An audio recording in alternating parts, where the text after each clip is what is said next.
pour vous parler donc de transport sédimentaire et de rides et de dunes, qui est un thème de recherche qu'on étudie à l'IMFT. Donc là, je vais vous faire un petit panorama de ce qu'on a fait à l'IMFT ces dernières années sur cette thématique, avec plusieurs étudiants de postdoc ou doctorants, donc Hélène Mouilleron, Emeline Larieux, Éric Franklin, Vincent Laval, Alain Fourrière, et puis un collaborateur de Cambridge qui s'appelle John Inch. Voilà. Donc je parlerai donc d'une petite introduction de transport de sable, de rides, et puis enfin de dunes isolées. Voilà, un petit panorama donc du sujet. Alors, un intérêt fondamental du problème, c'est ce qu'on appelle des formes sableuses que tout le monde a pu observer sur les plages, notamment. Donc, des formes sableuses de petite dimension, typiquement. Donc, c'est des formes qui se présentent comme des rides à peu près bidimensionnelles, avec une longueur d'onde de l'ordre de 10 cm. Et ces rides, on les rencontre dans une grande variété d'environnements, à la fois en termes de granulométrie, de grains. On les rencontre aussi bien pour des grains de sable, des petits graviers ou des grains très fins. Là, vous avez des photos de rides avec des grains de 15 microns. Donc ça montre que 15 microns, ça veut dire que les rides se développent dans une région de l'écoulement qui est essentiellement visqueuse, il n'y a plus de turbulence. Donc ça indique que ces rides sont un phénomène qui n'est pas lié à la turbulence, qui est lié à autre chose.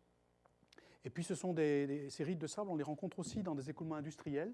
Donc, dès que dans une conduite, par exemple, on transporte des grains avec un fluide, que ce soit dans l'industrie agroalimentaire, on peut penser aux petits pois, aux grains de maïs, enfin, ou aux céréales, ou dans l'industrie chimique, on rencontre aussi beaucoup de matériaux sous forme de granulés.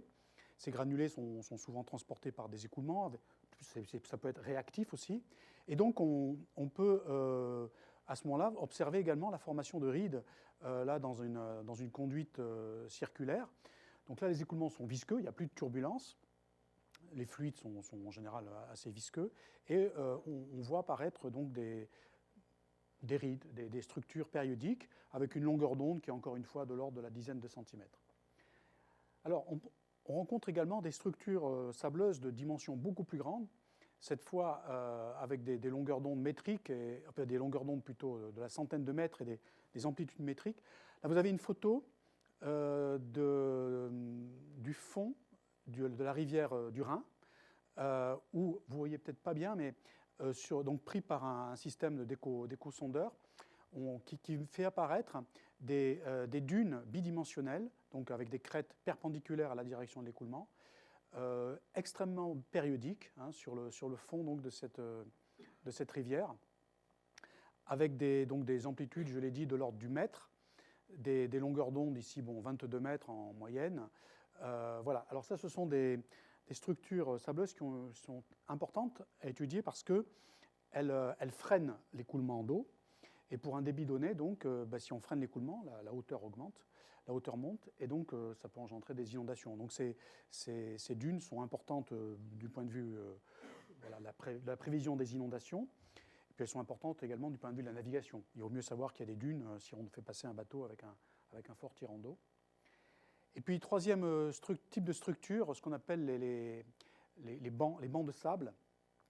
Alors là, c'est une échelle beaucoup plus grande. Donc là, vous avez une photo, une représentation de la Manche, de la rivière Manche, entre la France et l'Angleterre, et dans laquelle on trouve des bancs de sable qui sont représentés par ces traits ici.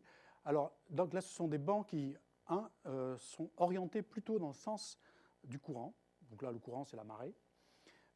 Donc ce n'est pas perpendiculaire au courant, c'est dans le sens du courant. Et puis leur longueur est plutôt de l'ordre du kilomètre ou de la dizaine de kilomètres, avec des hauteurs qui sont de l'ordre de 10 mètres, pour des profondeurs d'eau de l'ordre de 20 à 30 mètres. Donc là, c'est des hauteurs très significatives par rapport à la profondeur de l'eau, donc encore des incidences sur la navigation. Et là, vous avez un détail d'un de ces bancs. On voit que il y a bien sûr une structure principale, mais sur les flancs de ce banc de sable, on voit apparaître des dunes, donc des structures plus petites, plus proche de celle qu'on a vue précédemment. Et puis, si on regardait encore plus près, on verrait que sur ces dunes, il y a à nouveau des petites rides. Donc il peut y avoir une succession comme ça de types de structures dunaires avec des tailles différentes, emboîtées les unes dans les autres. Alors, du point de vue maintenant de la mécanique, les questions, c'est comment des particules à la surface d'un lit érodable peuvent-elles être entraînées par un écoulement? Comment s'effectue ce transport? Est-ce que les particules restent au contact du lit? C'est ce qu'on appelle le charriage, bed load en anglais. Ou est-ce que ces particules vont être entraînées en suspension par l'écoulement? Ensuite, le lit de sable reste-t-il plat? Ou est-ce qu'on voit apparaître des rides et des dunes? Ou dans certains cas, on voit apparaître aussi des paquets isolés sur des fonds non érodables ou faiblement érodables. Bon, voilà, donc comment les particules bougent? Comment évolue la surface du lit sur des échelles de temps qui peuvent être grandes, sur des échelles d'espace qui peuvent être grandes aussi. Et puis, si on considère des écoulements dans des conduites fermées, de type industriel, se pose la question de la perte de charge, de la chute de pression engendrée par la présence du sable et la présence de ces structures de rides et de dunes. Alors, bon, ça c'est un petit panorama d'ensemble du problème. Il faut dire maintenant qu'il n'y a pas de théorie générale des écoulements granulaires. On a une théorie générale des écoulements de fluides newtoniens, l'eau, l'air, tout ça, ça va bien. On a une théorie générale des solides, au moins des solides élastiques. Mais un milieu granulaire, c'est quelque chose qui se trouve entre un fluide et un solide, qui se comporte tantôt comme un fluide, tantôt comme un solide. Il n'y a pas de théorie générale, donc ça c'est un obstacle. On observe une grande variété de phénomènes physiques, d'écoulement, une grande variété d'échelles aussi dans ce qu'on observe. Et donc, si on veut comprendre un peu mieux ça, on est obligé de passer par des situations simples. On ne peut pas étudier le problème dans sa généralité. On est obligé de regarder des situations physiques simples, de faire des expériences de laboratoire, bien sûr de regarder sur le terrain comment ça se passe, puis d'essayer de modéliser ça de façon très, très modeste. Et puis, dernier point, il y a bien sûr des codes commerciaux qui peuvent simuler des déplacements de sable, mais aujourd'hui, ces codes donnent des résultats très peu fiables, c'est-à-dire que si on prend des codes différents, on obtient des résultats différents. Voilà. Alors, le charriage. Le charriage, d'abord, on peut dire qu'il fait intervenir de nombreux paramètres physiques, liés d'une part aux particules, leur diamètre et leur densité, liés aux fluides, la viscosité et la densité, liés également, alors le fluide en fait, il agit essentiellement sur le lit à travers une contrainte de cisaillement. Ce cisaillement, dans un écoulement visqueux, c'est le produit de la viscosité par le taux de déformation de l'écoulement. Gamma, c'est le gradient de vitesse du dy au voisinage du lit. Ça, c'est en écoulement visqueux. En écoulement turbulent, on préfère introduire une vitesse de frottement et définir le cisaillement à partir de cette vitesse de frottement. Voilà. Autre paramètre, la gravité, qu'on peut incorporer à travers une vitesse de sédimentation. Et puis, il peut y avoir d'autres paramètres géométriques comme la hauteur de l'écoulement d'eau ou l'épaisseur d'une couche limite dans l'atmosphère, par exemple. Et au total, on peut former 4 paramètres sans dimension, c'est beaucoup. Donc, l'espace des paramètres est très important. Mais sur ces 4 paramètres, il y en a 2 qui sont surtout importants. Le premier, c'est le nombre de Shields qui rapporte la contrainte de cisaillement au poids apparent des grains. Voilà. Et en fait, le poids apparent, c'est une force verticale, donc le poids moins la force d'Archimède.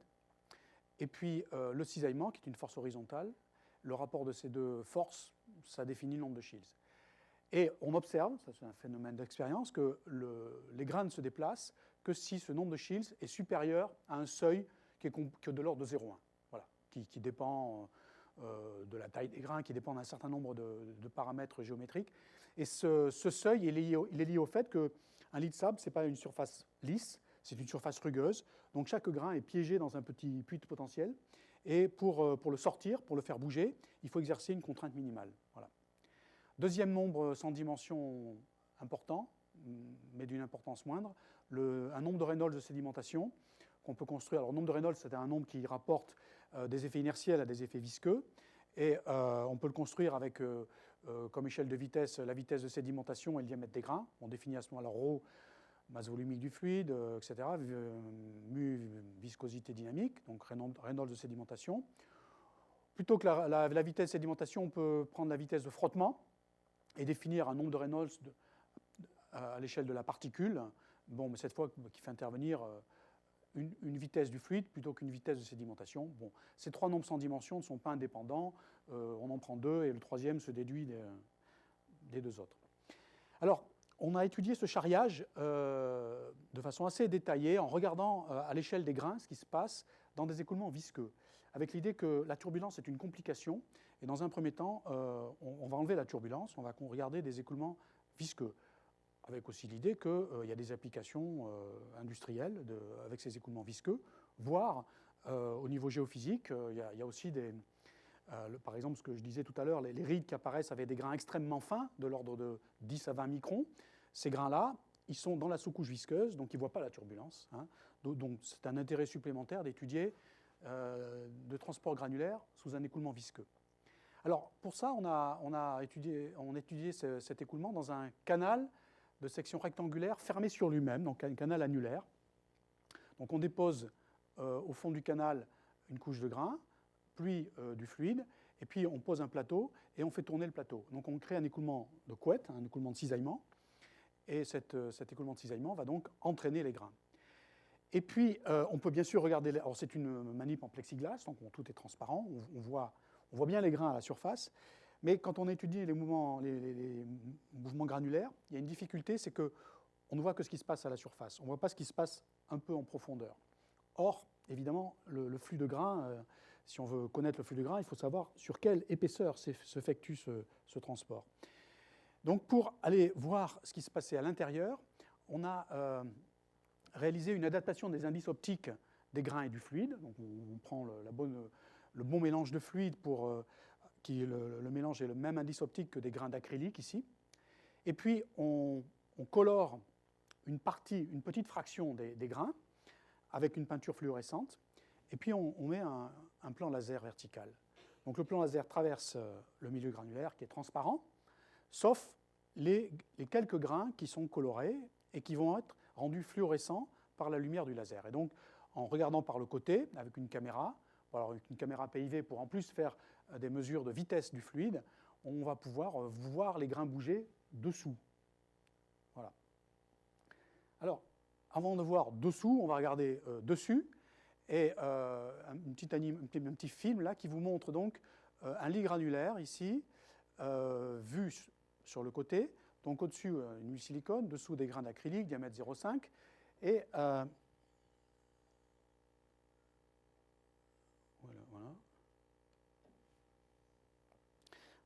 Alors, bon, vous ne voyez peut-être pas très bien, mais on voit ici donc, le mouvement des grains, donc l'écoulement est de droite à gauche, et on voit que les grains ont des mouvements, donc là on zoome, ont des mouvements, donc ils restent en contact avec le lit, c'est du charriage, ce n'est pas de la suspension, et puis ces grains ont essentiellement un mouvement de reptation, où ils glissent, mais surtout ils roulent, hein, ils roulent les uns sur les autres, et avec des mouvements assez désordonnés, ils roulent, ils s'arrêtent, ils repartent.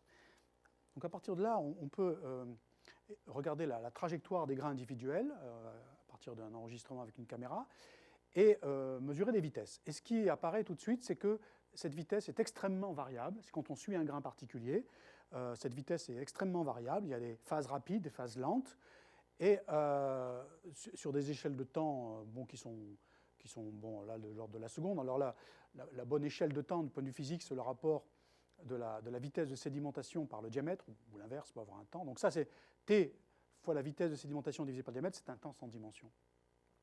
Et de la même façon, la vitesse, on la normalise par une échelle de vitesse du fluide à l'échelle du grain. Alors, on est dans un écoulement visqueux, on a un gradient de vitesse gamma, et donc la différence de vitesse entre le haut et le bas d'un grain, c'est gamma fois D. Voilà, donc gamma D, c'est une échelle de vitesse à l'échelle du grain, donc c'est pour ça qu'on normalise ici la vitesse des grains par cette échelle gamma D. Donc on voit une vitesse extrêmement intermittente. Alors ce qui peut être intéressant, c'est de faire des statistiques sur ces vitesses et de regarder d'abord leur distribution. Et ce qu'on voit, c'est que cette distribution est exponentielle. C'est-à-dire la densité de probabilité de ces vitesses en ordonnée, puis en abscisse, la vitesse normalisée par gamma D. Donc on voit qu'il y a beaucoup de petites vitesses et très peu de grandes vitesses, avec une vitesse moyenne qui est 1/10 de gamma D, 1/10 de cette échelle caractéristique. Donc, ce qui veut dire que les grains se déplacent lentement. Hein. Le fluide est toujours plus rapide que les grains traînent derrière.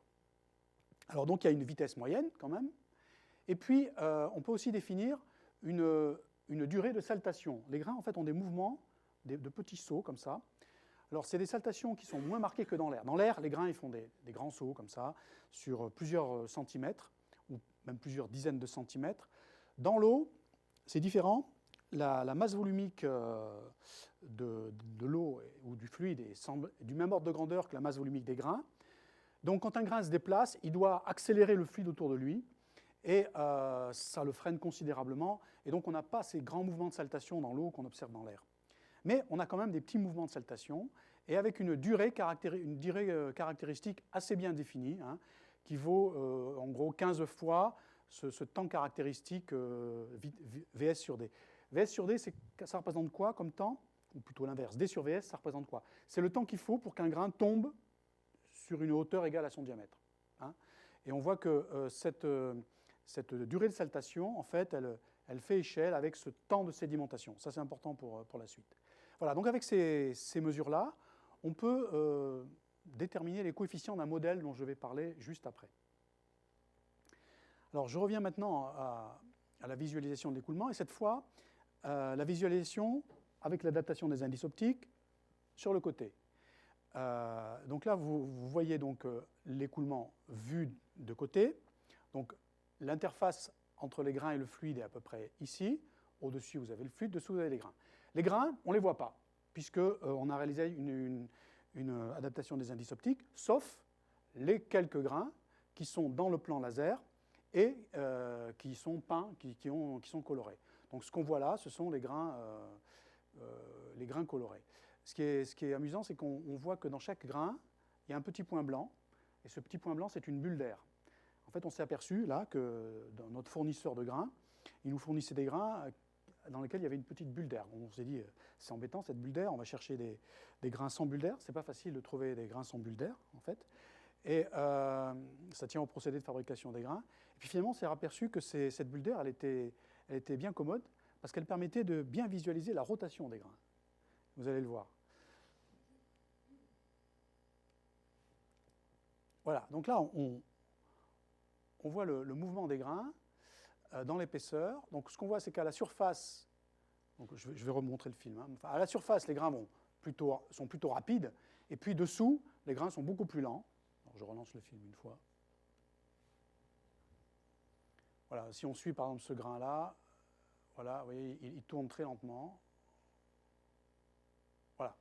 Alors, ce que l'analyse des films montre aussi, c'est qu'il y a un mélange incessant entre les couches inférieures, les couches dessous, et la surface. Il y a des grains qui sont à la surface qui vont tout d'un coup se planter et s'arrêter, et puis d'autres, au contraire, qui sont dans une couche plutôt basse et qui vont petit à petit sortir et partir rapidement dans l'écoulement. Donc il y a un échange comme ça incessant. Alors, là, vous avez une représentation des trajectoires, donc dans un plan vertical, dans le plan de la nappe laser. Donc là, les points représentent des dates données. Donc, en haut, les points sont séparés par un grand segment, grande vitesse, et puis en bas, petit segment, petite vitesse. Hein, donc voilà. Et là, l'échelle sur laquelle ça bouge, c'est 2-3 diamètres de grain. Ici, les hauteurs sont normalisées avec le diamètre de grain. Ça bouge sur une épaisseur de quelques diamètres de grain. Voilà. Avec ça, on peut faire des profils de vitesse. On a montré que ce profil de vitesse, il est parabolique. En fait, on approxime très bien le profil de vitesse par une parabole. Et cette parabole, on peut lui donner une interprétation en modifiant un modèle proposé par Bagnold, qui est notre grand ancêtre dans cette question-là, Ralph Bagnold. Donc, il a proposé un modèle un peu compliqué qui, là, ne marche pas bien. Mais si on simplifie ce modèle, on trouve un profil de vitesse parabolique qui rend bien compte des observations. Alors, je ne vais pas rentrer dans le détail de ce modèle, quoique c'est un modèle très intéressant, mais je vais plutôt parler d'un autre type de modèle, qui est un modèle d'érosion-déposition qui va nous permettre ensuite d'étudier les problèmes de stabilité, de rides et de dunes. Alors, l'objectif ici, c'est de... Bon, il y a des modèles de transport sédimentaire depuis 100 ans, hein, même plus, mais ces modèles, typiquement, ils donnent le flux de grains, donc le nombre ou le volume de grains qui passe dans une section de largeur unité, le flux de grains en fonction du cisaillement exercé par le fluide. Et typiquement, ce sont des lois de puissance. Le flux en écoulement turbulent, c'est une fonction du cisaillement à la puissance 3,5. Voilà. En écoulement laminaire, c'est un exposant différent, mais on a toujours le même type de loi. Ceci dit, ce type de loi, quand on l'utilise pour faire des études hors équilibre, formation de dunes, etc., ça ne marche plus. On voit que ça ne marche pas. Donc il y a besoin d'améliorer ces modèles. Bon, puis également de développer, ça c'est un point secondaire par rapport à ma présentation d'aujourd'hui, mais important pour ce qu'on fait à l'IMFT, développer des modèles 1D, des modèles XT, pour représenter des écoulements granulaires dans des conduites, notamment pour l'industrie pétrolière. Alors, le point de départ du modèle qu'on a développé, c'est de considérer une couche de grains, la couche de grains mobile. Je vais peut-être, avec ça, on verra mieux. La couche de grains mobile qui est ici,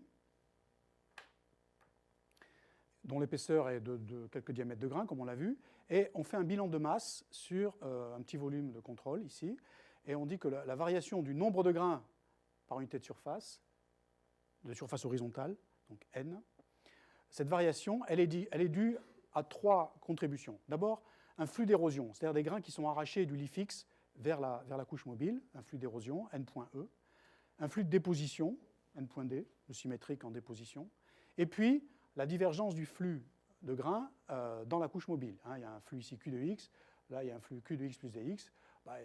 Il peut y avoir une accumulation de grains liée au fait que ce flux n'est pas uniforme en X. Donc on fait apparaître ici cette divergence. Et le flux de grains, Q, c'est le produit du nombre de la densité de grains mobiles par la vitesse moyenne des grains dans cette couche. Alors cette équation, elle fait apparaître 3 grandeurs inconnues qu'il faut modéliser, le taux d'érosion, le taux de déposition et la vitesse des grains. Alors, la vitesse des grains, c'est un problème qui a été étudié bien sûr depuis longtemps, notamment par Bagnold. Il y a un modèle qui marche assez bien, qui consiste à écrire que la vitesse est le résultat d'un équilibre entre 2 forces. Une force hydrodynamique, qui tire le grain vers l'avant, puis une force de frottement, qui est le frottement du grain sur le lit rugueux. Cette force de frottement, on peut l'écrire avec un modèle de Coulomb, très simple, disant que voilà, il y a la force, quand ça glisse, pour que ça glisse, il faut exercer une force tangentielle qui est égale à la force normale, le poids apparent des grains, multiplié par un coefficient de frottement. Ça marche assez bien. Et ça donne que la vitesse des grains, bon, à un seuil près, est proportionnelle à la racine carrée du nombre de Shields, c'est-à-dire en fait à la vitesse de frottement. Donc la vitesse des grains est une fonction linéaire de la vitesse de frottement. Ça paraît raisonnable comme résultat et c'est bien vérifié par l'expérience. Donc ça, c'est assez bien connu depuis disons, 50 ans. Après, la déposition. Alors, la déposition, comment modéliser la déposition ? L'idée, c'est qu'on a identifié un temps de déposition. Donc, on peut se dire que pendant ce temps de déposition, tous les grains mobiles se sont déposés une fois. À ce moment-là, le taux de déposition, on peut l'écrire comme N, densité de grains mobiles, par unité de surface, divisé par ce temps de déposition. Alors, évidemment, là, on a repoussé le problème, il faut maintenant modéliser ce temps de déposition. Mais ce temps de déposition, on peut l'écrire comme le rapport donc, du diamètre, le temps, comme le rapport du diamètre sur une vitesse caractéristique de sédimentation, qu'on peut exprimer avec la gravité, ou en écoulement visqueux, on peut l'exprimer avec la viscosité. Bref, on suppose qu'il y a une vitesse caractéristique de sédimentation et qu'on peut exprimer ce temps de sédimentation avec cette vitesse. Avec un coefficient, alors là, pour le coup, qui reste inconnu. On espère que ce coefficient, c'est une constante, ou au moins que ce sera une fonction lente des nombres sans dimension du problème. Pour l'érosion, même type d'approche, on dit que le taux d'érosion par unité de surface, ça va être l'érosion est liée à l'écoulement. Donc, le temps caractéristique qui intervient ici, il doit être lié à l'écoulement. En écoulement visqueux, on a une seule échelle de temps, c'est le gradient de vitesse, du dy, c'est l'inverse d'un temps, gamma ou gamma point.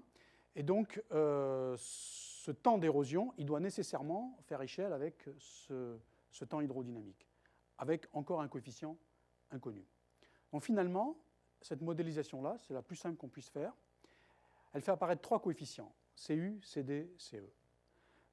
Et là, les expériences que je vous ai montrées précédemment permettent de déterminer ces 3 coefficients et donc de fermer le modèle, ce modèle d'érosion-déposition.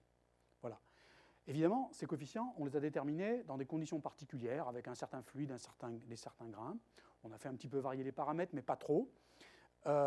Si on va appliquer ça maintenant à des écoulements dans l'eau, avec des gros grains, on peut avoir des doutes sur la valeur des coefficients. Mais bon, on peut se dire que si on a besoin d'avoir des valeurs plus précises des coefficients, on fait des nouvelles expériences, on a des nouvelles déterminations de ces coefficients. Voilà. Alors, l'équation précédente, dNdt égale le taux d'érosion, le taux de déposition, et puis la divergence du flux, on peut la mettre sous une forme plus simple, qui est ici. Donc, je ne vous montre pas, la dérivation est assez simple, mais je ne vous montre pas les détails. On arrive à une équation qui est une équation de relaxation du flux, Q, une équation du premier ordre, qui s'interprète très facilement. Alors, cette équation, c'est qu'il existe une longueur de déposition. Alors, la longueur de déposition qui sort du modèle précédent, c'est le rapport. Donc, c'est une longueur qui est proportionnelle au diamètre des grains, qui fait intervenir un rapport de vitesse. C'est le rapport de la vitesse de frottement, une vitesse d'écoulement, divisé par une vitesse de sédimentation. C'est donc une longueur de déposition, puisque cette longueur, c'est la longueur qu'il faut à un grain, animé d'une vitesse U étoile, pour tomber d'une hauteur D, tout simplement. C'est une longueur de déposition. Et alors, cette équation, c'est une équation de relaxation du premier ordre, elle nous dit que le gradient du flux est en fait lié à l'écart au débit saturé, qui lui dépend uniquement du cisaillement, moins le débit effectif. Pour comprendre ce LD, on peut imaginer une expérience de pensée très, très simple. Vous imaginez un écoulement sur un fond rigide, un sol rigide. Puis tout d'un coup, on arrive sur un bac à sable. Mais il est clair que si on mesure, donc l'écoulement va mettre en mouvement les grains dans le bac à sable. Mais le débit juste à x égale 0 du bac à sable, il est nul, puisqu'il n'y a rien qui arrive de l'amont. Donc ce débit, il est nul en x égale 0, et puis il va augmenter progressivement pour atteindre la valeur saturée, qui ne dépend que du cisaillement, au bout d'une certaine distance. Et cette distance, c'est justement LD. Dans ce modèle, LD, c'est cette équation a une solution exponentielle évidente, et une relaxation vers QSAT sur une longueur caractéristique LD. Voilà. Et c'est cette équation. Alors, par rapport au modèle traditionnel, cette équation, elle introduit ce terme. Le modèle traditionnel, il dit que le débit de grain, il est partout égal à QSAT. Il est en équilibre, le débit est en équilibre avec le cisaillement. Donc là, on introduit un déséquilibre possible entre le débit saturé, qui ne dépend que du cisaillement, le débit à l'équilibre, et le débit vrai, réel, actuel. Voilà. Alors, avec ça, on peut faire des études de stabilité. Alors, je viens maintenant à l'étude des instabilités. Des études sur les rides de sable, on en fait depuis 100 ans. Il y a un nombre considérable de mesures qui ont été faites. Et ce qu'on peut dire aujourd'hui, c'est que malgré ce nombre considérable de mesures, la situation n'est pas vraiment claire parce qu'il y a une dispersion considérable des mesures. Sans qu'on comprenne vraiment bien pourquoi, il y a une telle dispersion d'un facteur 10 sur les longueurs d'onde mesurées. Alors, bon, on sait un peu pourquoi, on a quelques idées, mais par exemple, la polydispersité des grains peut être un phénomène important dans la dispersion. Si on considère un mélange de grains, qu'on le met en mouvement, il va y avoir une ségrégation qui va s'opérer. Les gros grains vont avoir tendance à monter à la surface, les petits à rester au fond. Et donc, la longueur d'onde qu'on mesure, on ne sait pas trop à quel moment on l'a mesurée, quel type de grain elle fait intervenir, les gros ou les petits. Bon, ça, c'est une source d'incertitude. Deuxième source d'incertitude ou de dispersion, la préparation du lit. Ça, c'est suivant qu'on prépare un lit tassé ou un lit très lâche, qu'on obtient par exemple par sédimentation d'un nuage de grains, on ne va pas avoir la même compacité de lit et on ne va pas former les mêmes rides non plus. Voilà. Et puis, il y a sans doute d'autres sources à cette dispersion des résultats expérimentaux qui ne sont pas encore bien comprises. Alors, on a fait, nous, nos propres mesures de ces rides, en se disant, bien sûr, comme tout le monde, qu'on va faire mieux que les précédents. Voilà. Donc on travaille longtemps pour s'apercevoir que c'est très difficile de faire mieux que les précédents. Donc nos expériences, on les a menées dans un canal de 6 mètres de long, section rectangulaire, la section est là, largeur 12 cm, la hauteur c'est 6 cm.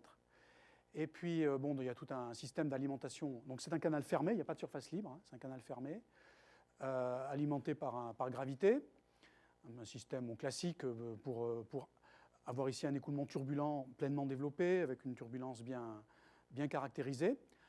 On injecte les particules aux 2/3 du canal, à un endroit où l'écoulement est bien établi. Et puis, on peut injecter des petits tas, ou on peut former des lits plats. Voilà. Et puis après, on envoie l'écoulement, et puis on regarde la formation des rides. On a étudié 4 types de grains, de diamètres différents, des densités différentes, et puis avec des nombres de Reynolds d'écoulement compris entre 10 000 et 20 000. C'est-à-dire des écoulements turbulents, mais pas très turbulents. Voilà, donc là je vous montre un film de l'apparition de ces rides. Donc en vue de côté, on a un écoulement de la droite vers la gauche sur un lit plat. Et ça c'est la vue de dessus, c'est le film que je vous montre maintenant. Donc au départ on a un lit plat. La paroi supérieure est en plexiglas, donc on voit très bien. Alors là on voit apparaître des lignes blanches qui correspondent aux phases d'avalanche des rides qui sont en train de se développer. Et on voit qu'il y a c'est des rides quasi bidimensionnelles. Les fronts sont perpendiculaires à l'écoulement, et avec une longueur d'onde qui est quand même bien définie. Bon, certes, avec une certaine dispersion, mais enfin, il y a une longueur d'onde moyenne qui est bien définie. Alors ces rides, elles ont typiquement une forme triangulaire, en dents de scie, avec une face amont très faiblement inclinée, quelques degrés, et une face aval beaucoup plus raide qui correspond en gros à l'angle d'avalanche, 30 degrés. En gros, parce que ça peut être moins que 30, ça peut être 20 ou un peu moins. Mais ce qui est important là, c'est qu'on ne voit pas vraiment apparaître de stade sinusoïdal sur ces rides, hein, contrairement à ce qui se passe très souvent pour les instabilités. Il y a un premier stade où on voit apparaître une instabilité sous forme de sinusoïde, hein, et puis qui s'analyse bien après en termes de stabilité linéaire. Là, on ne voit pas vraiment apparaître de stade sinusoïdal, on voit plutôt apparaître très vite des choses triangulaires.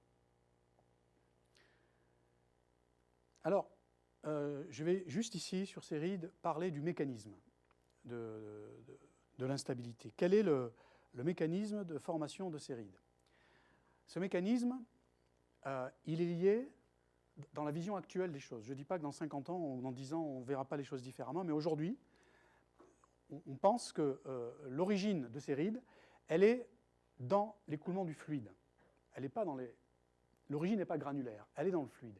Les grains, ils ont un rôle purement passif dans l'histoire.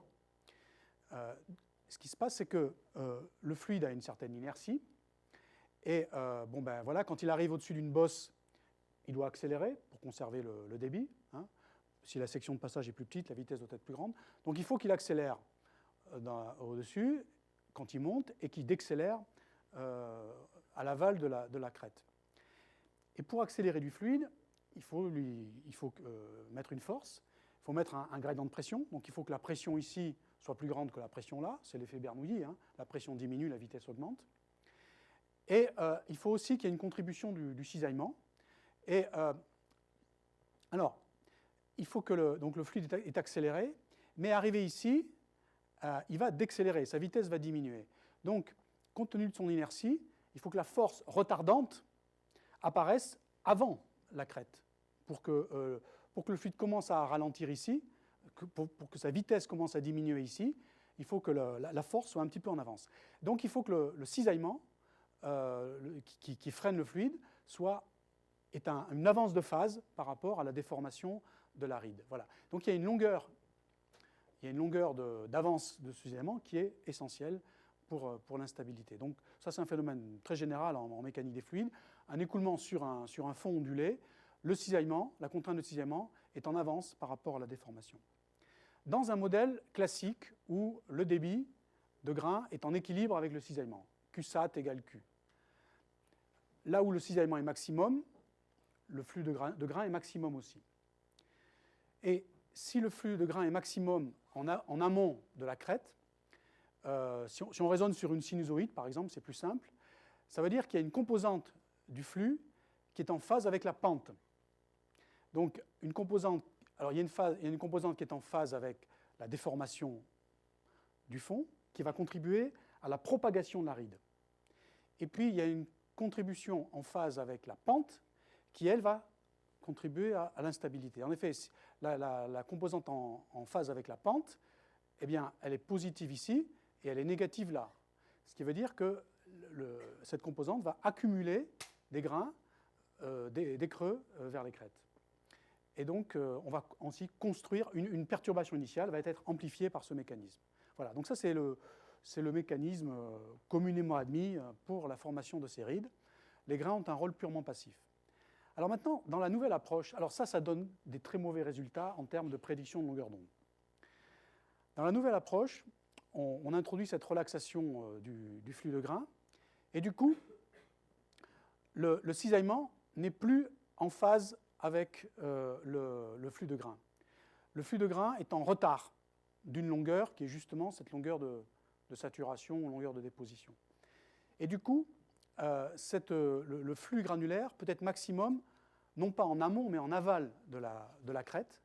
Et à ce moment-là, c'est un flux qui est stabilisant.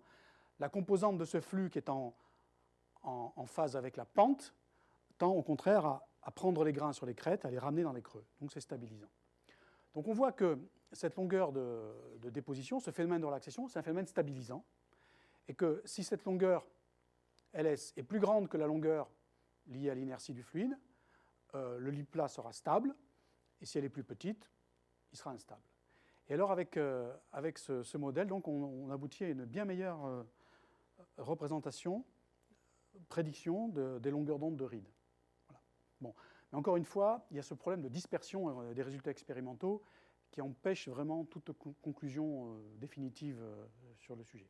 Il y a encore du travail. Voilà. Alors, une fois que les rides sont nées, comme on a vu sur le petit film, il y a un phénomène au temps long qui se produit de coalescence des rides les unes avec les autres pour aller vers des structures de plus en plus grosses, avec des longueurs de plus en plus grosses. Hein, c'est un phénomène de coarsening en anglais. Donc, au temps court, donc là vous avez des enregistrements, alors ça c'est pas fait chez nous, c'est fait en Nouvelle-Zélande. Ça montre donc des enregistrements du fond sableux à différents instants, le temps croissant vers le haut. Donc au départ, on a un fond plat, et puis au cours du temps, on voit apparaître des rides. Ces rides se déplacent vers la droite, hein, ça c'est la vitesse de phase, et elles croissent. Ça c'est au temps court. C'est le phénomène qu'on cherche à représenter par des études de stabilité linéaire. Au temps long, ce qui se passe, c'est que les petites rides vont se propager plus vite que les grosses, parce qu'il y a moins de sable à transporter. Se propageant plus vite, les petites vont rattraper les grosses, elles vont commencer à monter sur les grosses, et en fait, quand elles vont arriver sur la phase d'avalanche de la grosse, elles vont se fusionner. Donc les petites vont rattraper les grosses et se fusionner avec elles, et donc former une ride un peu plus grosse.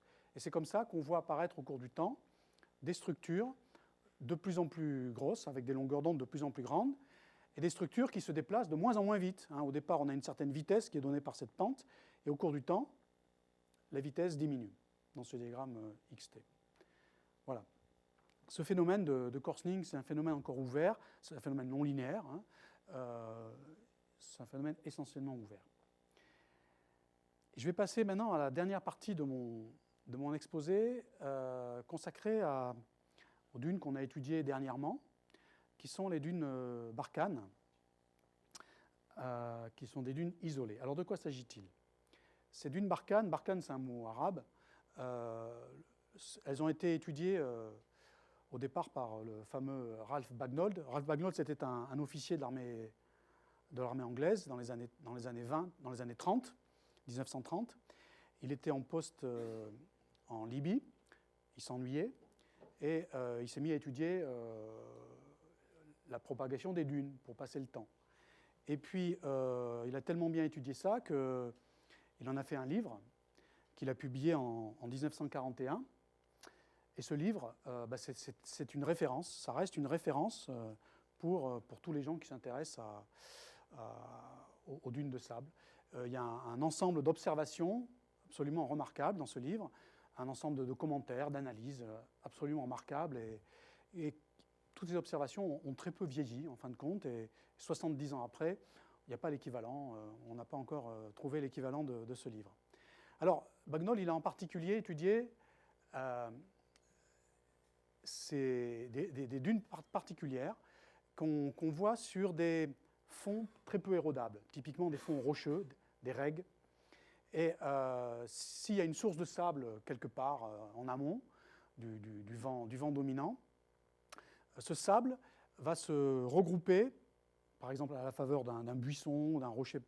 Le sable va s'agglomérer quelque part, et puis à un moment donné, quand le tas aura atteint une taille critique, ce tas va partir, entraîné par le vent, et va former des dunes très particulières en forme de croissant. Donc là, c'est une vue depuis l'aval, hein, le vent arrive de derrière. Donc il y a une face amont qui est cachée là, mais avec une faible pente, et puis on arrive à une crête et une face d'avalanche avec une pente typique de 30 degrés. La dimension typique de ces dunes, c'est 10 mètres de hauteur, 100 mètres de large et 100 mètres de longueur. Bien sûr, il y a des variations de ces longueurs, mais enfin, l'échelle est là. Alors ça, c'est les dunes qu'on observe dans le désert sous des écoulements éoliens dus au vent. Alors ce qui est intéressant, c'est qu'on observe le même type de structure avec des cristaux de glace ou des flocons de neige, mais plutôt des cristaux de glace. Il ne faut pas qu'il y ait trop de cohésion. Là, vous avez une photo qui est prise par un collègue suédois sur un lac gelé. Et je ne sais pas si vous les voyez de là où vous êtes, mais on voit des structures en forme de croissant encore, qui sont orientées comme ça. Alors là, qui ont des tailles beaucoup plus petites. Hein. Là, la longueur est métrique et la hauteur est centimétrique, quelques centimètres. Donc ça, c'est toujours dans l'eau, dans l'air. Mais on peut aussi observer le même type de structure dans l'eau. Mais alors là, ce qui est étonnant, c'est qu'on observe des dunes beaucoup plus petites. Hein. Là, vous avez une photo qui a été prise à l'IMFT. Ici, la longueur de la dune, c'est 5 cm. La largeur, c'est le même ordre de grandeur. Et la hauteur, c'est quelques millimètres. Vous avez ici une vue de côté de cette dune renvoyée par un miroir à 45 degrés. Vous voyez que c'est des structures extrêmement aplaties, hein, quelques millimètres de hauteur seulement. Ça, c'est dans les canaux de section rectangulaire, sur un fond plat. Mais on rencontre aussi ces dunes dans des conduites circulaires. Hein, là, vous avez une photo de 3 dunes dans une conduite circulaire transparente. Et là, du fait que la conduite est circulaire, le sable tombe au fond, et donc les dunes sont bien alignées les unes derrière les autres. Ce qui n'est pas le cas dans un écoulement à fond plat. Ici. Voilà. Donc ces structures barkhanes, elles sont de dunes en croissant, elles sont extrêmement faciles à observer. C'est très facile de former des dunes comme ça en canal, je vais vous montrer. Et c'est une structure extrêmement robuste, on peut la perturber, elle va se reformer. Alors, cette stabilité de cette forme, c'est une question intéressante. Alors, comment ça se forme ? On a fait une expérience de formation donc, de ces dunes à partir d'un petit tas de sable déposé par une seringue. Ce que vous voyez là, la tache noire, c'est une seringue avec laquelle on injecte un petit volume de sable contrôlé, de l'ordre du centimètre cube. Le sable tombe au fond du canal, forme un tas conique, hein, typiquement diamètre 2 cm. Et puis une fois que le tas conique est formé, on met un écoulement. Et ce qu'on voit, c'est que l'écoulement d'eau ici déforme le tas. On voit très vite apparaître une phase d'avalanche. Ce que vous voyez en plus clair, là, c'est une phase d'avalanche. Donc il y a une phase d'avalanche qui se crée. Et puis on voit pousser les cornes. Et au bout de 45 secondes, ici, on voit ici une forme, on voit que la forme conique a nettement évolué vers une forme qui tend vers cette forme de dune barkhane. Et là, la dune s'est déplacée d'une longueur très courte, hein, inférieure à son diamètre. On devine ici toujours la seringue. Hein. Donc, très rapidement, le tas forme cette dune barkhane. Alors, je peux vous montrer un film en dynamique. Voilà, donc là, c'est la même chose les photos précédentes, sauf que ici, le tas de sable n'est pas formé avec une seringue, c'est un tube, c'est un petit tube que vous voyez ici recourbé. Donc, on a le tas conique initial, et puis très vite, vous voyez qu'on a cette forme de dune en croissant qui se propage. Voilà, vous avez le tas conique. Voilà. Donc, au début, les petits grains qui se trouvaient un peu dispersés autour du tas conique, qui sont entraînés par l'écoulement, et puis on forme. Voilà. Alors, ce qui est intéressant, c'est de voir ce qui se passe au bout des cornes. Pourquoi le sable qui arrive au bout des cornes, il ne s'échappe pas? En fait, il revient vers le pied de la dune. Alors ça, on le voit mieux dans... Puis, je vais passer sur ce film, il n'est pas essentiel. Parfait. Voilà, les grains qui arrivent à la pointe, bon, il y en a quelques-uns qui s'échappent, mais très peu. La plupart des grains remontent comme ça. Et ils vont s'accumuler au pied de la phase d'avalanche. Donc là, vous avez la phase d'avalanche. Voilà. Et ça, c'est lié à la structure de l'écoulement. L'écoulement monte sur la face amont et il décolle. Et du coup, il y a deux tourbillons longitudinaux qui se forment. Il y a deux systèmes tourbillonnaires. Il y a deux tourbillons longitudinaux contrarotatifs. Et ces tourbillons longitudinaux, quand on regarde vers l'aval, ils tournent dans ce sens. C'est-à-dire qu'en fait, ils ramènent les grains, ils cisaillent le fond, ils ramènent les grains vers le centre. Et puis, du fait de ce décollement, il y a un autre tourbillon transversal cette fois. Ça décolle, donc il y a un tourbillon transversal comme ça. Et ce tourbillon transversal, c'est lui qui ramène les grains vers le pied. Donc vous avez un double mouvement vers l'axe de la dune, avec les tourbillons longitudinaux, et vers le pied de la dune, avec le tourbillon transversal. Et c'est cette structure d'écoulement qui assure la stabilité de la dune, qui fait les grains qui arrivent au bout, ils ne s'en vont pas, ils remontent. La dune conserve sa structure. Voilà. Alors, on a fait beaucoup d'études géométriques sur ces dunes pour montrer que, en fin de compte, ce qui apparaît, bon, là, on a confirmé des choses qu'on savait avant. On a confirmé que les dunes sont autosimilaires. Leur forme ne dépend pas de leur taille. Les grosses dunes ont des formes identiques aux petites dunes. Ça veut dire que les rapports d'échelle sont invariants. Ici, si on porte la largeur W de la dune en fonction de sa longueur, eh bien, tous les points s'alignent sur une certaine droite. Alors certes, il ne passe pas par 0, il y a un petit offset là, bon, mais il est très petit cet offset, quelques millimètres. Donc, il y a à peu près proportionnalité de la longueur et de la largeur, donc autosimilarité. Là, c'est pour des grains de 0,1 mm de diamètre, et les différentes couleurs, c'est différentes vitesses d'écoulement. Donc, ça ne dépend pas de la vitesse de l'écoulement. Si on change de grain, 2 fois plus gros, on observe les mêmes rapports d'échelle. Cette droite-là, c'est la même que celle-là, donc les points s'alignent à peu près autour de cette droite. Si on prend des grains encore plus gros, même chose.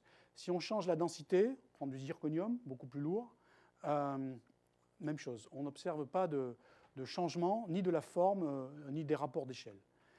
Si on porte non pas la largeur, mais la hauteur de la dune en fonction de sa longueur, on observe le même type de choses. Donc les dunes sont autosimilaires, ça c'est la première chose.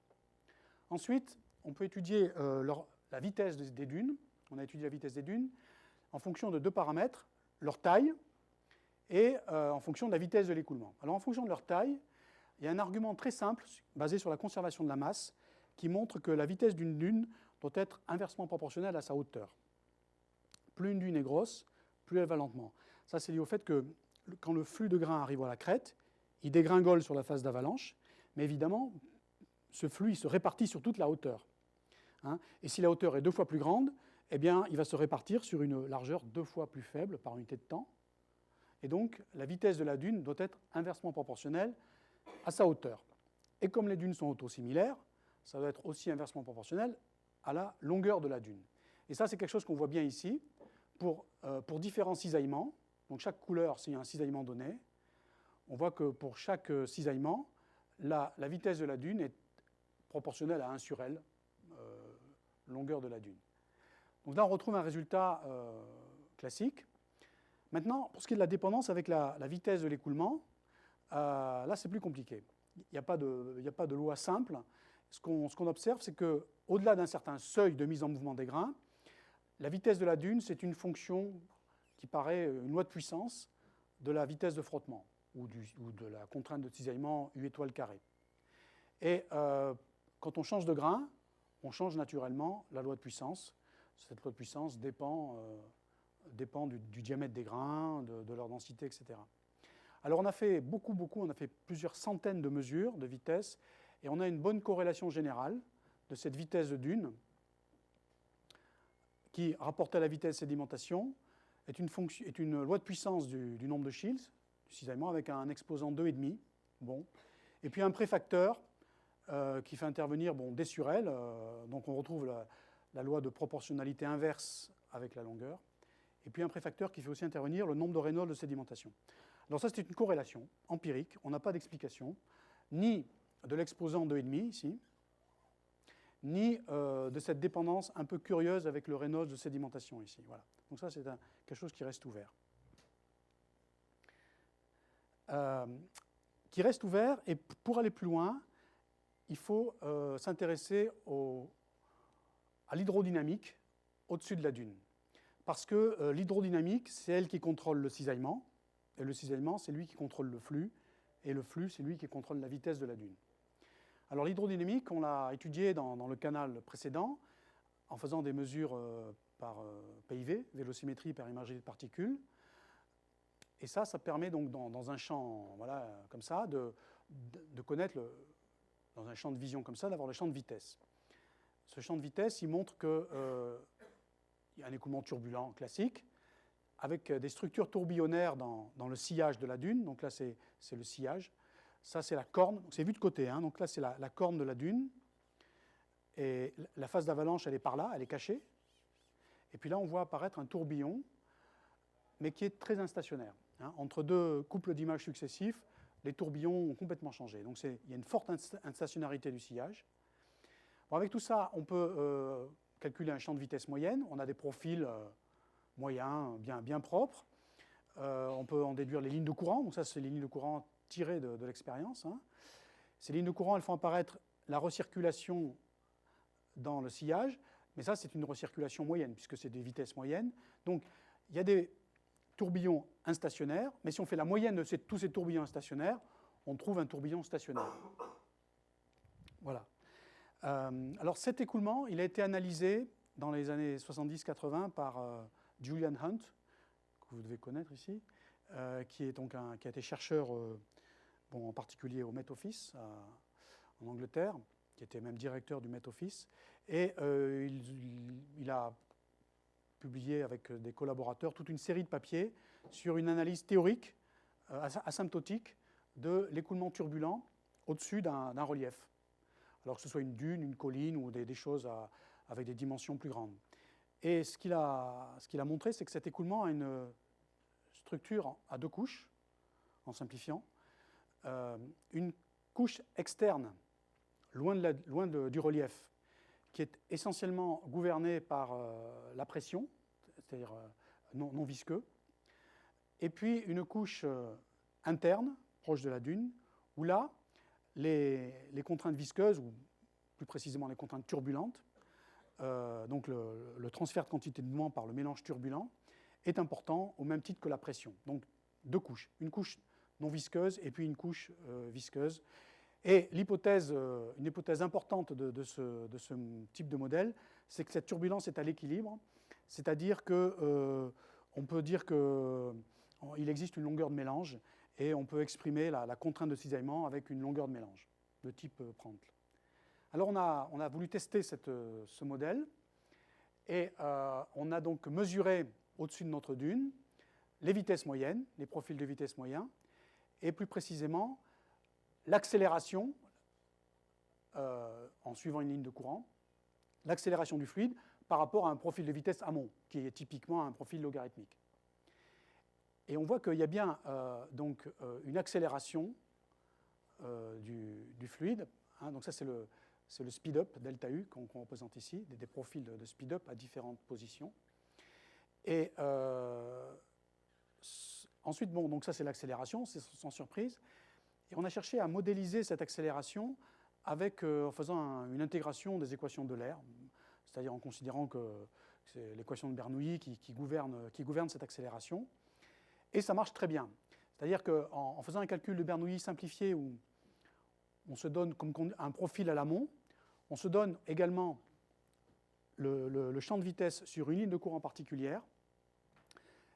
C'est une façon de prendre en compte la géométrie un peu compliquée de notre section rectangulaire, hein, et qu'on intègre les équations de l'air horizontalement et verticalement à partir de ces deux conditions limites. On obtient les profils de vitesse qui sont donnés par les lignes continues ici. Et vous voyez que ces lignes continues, elles reproduisent très très bien les mesures. Donc ça confirme que l'écoulement est non visqueux, que l'hypothèse non visqueuse, elle est très bonne tant qu'on est suffisamment loin de la dune, à une distance qui est une épaisseur qu'on peut estimer. Hein. On estime la position verticale où l'accélération du fluide va équilibrer des contraintes de cisaillement données par une loi de Prandtl, une loi de longueur de mélange de Prandtl. Ça donne cette épaisseur. Et à l'extérieur de cette épaisseur, donc, on a bien un écoulement dominé par la pression. Les effets visqueux turbulents négligeables. Par contre, ce qu'on voit aussi, c'est que les effets de courbure des lignes de courant sont importants. Si on néglige, dans l'intégration des relations de Bernoulli, si on néglige les effets de courbure, on obtient les lignes en trait pointillés qui sous-estiment nettement la vitesse. Alors qui la sous-estime près de la crête et qui la surestime près du creux. Ça se comprend bien. Pour courber une ligne de courant, il faut exercer une force vers le haut, hein, donc un gradient de pression dirigé, la pression qui diminue vers le haut. Et une pression qui diminue vers le haut, ça veut dire une pression plus grande par rapport à la pression extérieure qui est fixée, une pression plus grande ici. Et si la pression est plus grande ici, ça va également freiner le fluide qui arrive, hein, il va se trouver face à des pressions plus grandes. Donc diminution de la pression près du creux, diminution de la vitesse près du creux liée à cette courbure près du creux. À la crête, c'est l'inverse. La courbure est comme ça. Pour courber une ligne de courant comme ça, il faut exercer une force vers le bas, donc un gradient de pression vers le bas. Et ce gradient de pression, il va faire que la pression ici est plus faible que ce qu'elle est en haut. Pression plus faible, ça veut dire, par rapport au fluide qui arrive, une accélération plus grande et donc une augmentation de vitesse. Voilà. Donc là, on a bien compris ça. Maintenant, il reste à modéliser ce qui se passe dans la couche interne. Et là c'est plus compliqué. On peut difficilement intégrer analytiquement les équations. Alors, on a fait un simple ajustement parabolique du profil de vitesse pour voir ce que ça donne. Cet ajustement parabolique, il est ici. Et dans une parabole, il y a deux constantes. Donc, ces deux constantes, bon, une fois qu'on a fixé la vitesse nulle ici, il reste deux constantes. Ces deux constantes, elles peuvent permettre de raccorder la parabole à l'écoulement non visqueux au-dessus en raccordant la vitesse et sa pente pour qu'il n'y ait pas de discontinuité de pente. Bon, bien sûr, il y a une discontinuité de courbure, hein, mais il n'y a pas de discontinuité de pente. Voilà. Et ça, en ajustant donc cette parabole, ces deux coefficients, on obtient une bonne représentation globale du profil de vitesse. Bon, ce n'est pas un calcul c'est pas un calcul complet, c'est un bricolage par beaucoup d'aspects, mais c'est un bricolage qui permet de comprendre que l'écoulement extérieur, il impose le gradient de pression sur la dune. La pression, elle s'imprime dans la couche limite, un résultat classique, et elle va contribuer à accélérer le fluide dans la couche limite, mais il y a l'effet de frottement qui, lui, va ralentir. Et ce que cette analyse montre, c'est que le gradient de pression, il est absorbé pour deux tiers par l'accélération du fluide et pour un tiers par le cisaillement. Donc ça confirme que dans cette couche interne, les trois grandeurs principales, accélération, pression et cisaillement, sont du même ordre de grandeur. Voilà. Alors, une fois qu'on a le profil parabolique, on peut calculer le cisaillement sur le lit. Et là, au passage, on calcule la longueur de mélange. On peut déterminer expérimentalement la longueur de mélange de Prandtl. Et ce qu'on voit, c'est que cette longueur de mélange, elle augmente linéairement, mais par rapport, non pas depuis le sol, mais depuis une certaine distance qui correspond à l'épaisseur de la sous-couche visqueuse. Donc là, on a la sous-couche visqueuse, et la longueur de Prandtl, elle augmente linéairement, bien sûr, une fois qu'on est dans la partie turbulente, et elle augmente avec une pente qui est très proche du modèle de Prandtl, hein, avec la constante de von Karman 0,4. Donc là, on a une longueur de mélange qui croît comme kappa Y, hein, kappa 0,4 Y. Voilà. Donc là, ça montre que le modèle de Jacksonéen, qui suppose que la turbulence est à l'équilibre dans la sous-couche, dans la couche interne, c'est assez bien vérifié expérimentalement, pourvu qu'on prenne en compte la sous-couche visqueuse. Voilà. Et puis alors, dernier résultat, donc sur le cisaillement sur le lit. Donc là, on a des profils du cisaillement complet, c'est-à-dire la somme des contraintes turbulentes, qui sont largement dominantes dans la partie externe, et des contraintes visqueuses qui deviennent importantes dans la couche interne. Les contraintes turbulentes, elles sont sensiblement constantes dans la partie externe, et puis dans la partie interne, elles tombent à zéro, naturellement. La turbulence meurt près de la surface, mais près de la surface, ce sont les contraintes visqueuses qui prennent le relais, et on obtient là un résultat un peu curieux qu'on n'a pas bien compris, c'est que les contraintes visqueuses augmentent finalement la contrainte totale. La contrainte totale n'est pas constante jusqu'au lit, mais elle augmente. Dans la sous-couche visqueuse, on a une augmentation de la contrainte de cisaillement. Alors ça, c'est un peu curieux, on n'a pas bien compris.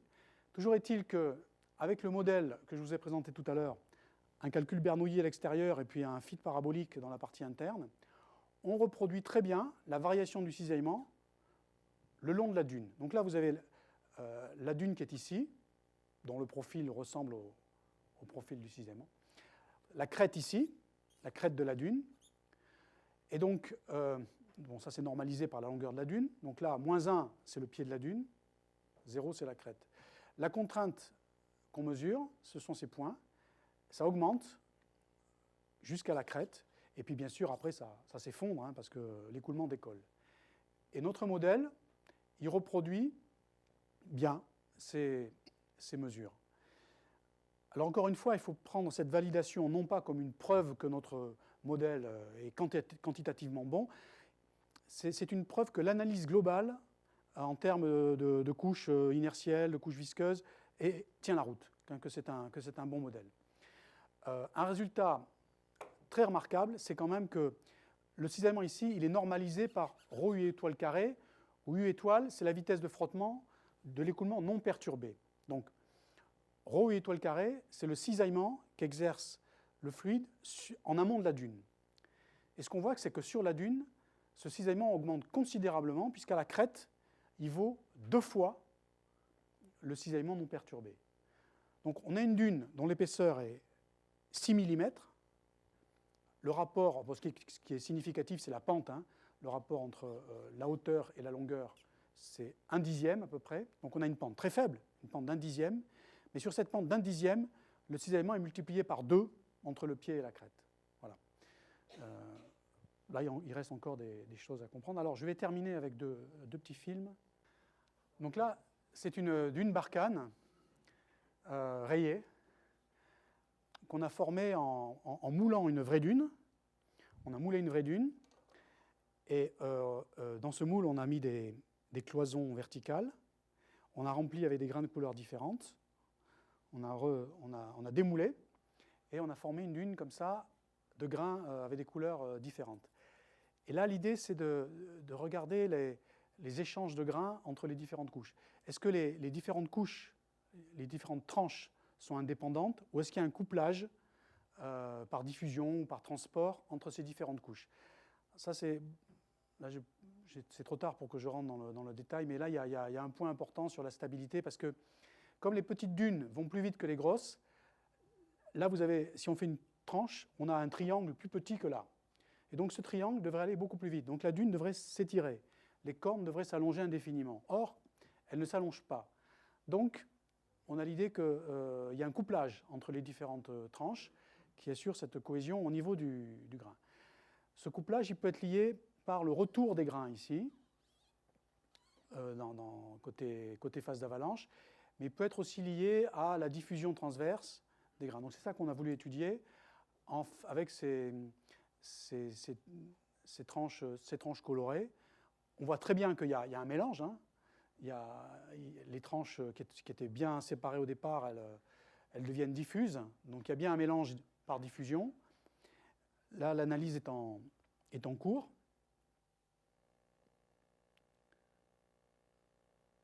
Et alors le dernier film que je vais vous montrer, il va mettre en jeu plusieurs dunes Barkhane. On s'est demandé comment les Barkhanes interagissaient, parce que les petites vont plus vite que les grosses. Donc les petites rattrapent les grosses. Qu'est-ce qui se passe?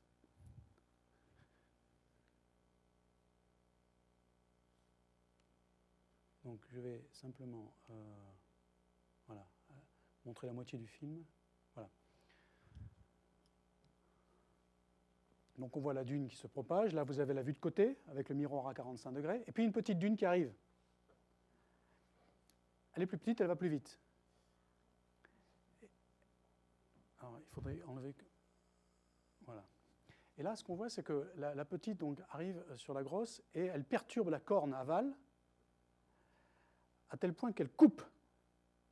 La corne se coupe et on libère une petite dune qui, comme elle est plus petite, va plus vite, elle s'échappe. Et puis là, les deux tendent à fusionner, mais il y en a une troisième qui arrive. Donc ça perturbe un peu le jeu.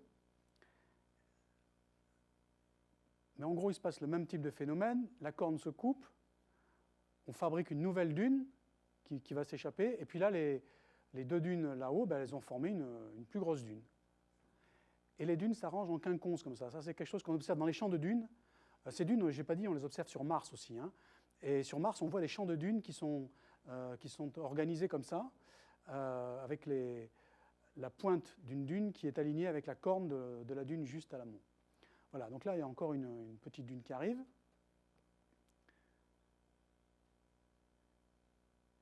Et puis toujours, la petite dune qui arrive, elle perturbe la corne de celle-ci. Et puis, elle va finir par la couper. Voilà, hop. On forme une dune, mais qui va vite fusionner avec celle-là. Et puis là, ça se réorganise. Et on reforme encore une fois une dune Barkhane. Voilà. Donc, cette vidéo, elle montre bien la robustesse de ces formes, hein, et comment ces formes peuvent se réorganiser et se restructurer. Voilà, j'en ai terminé. Merci pour votre attention.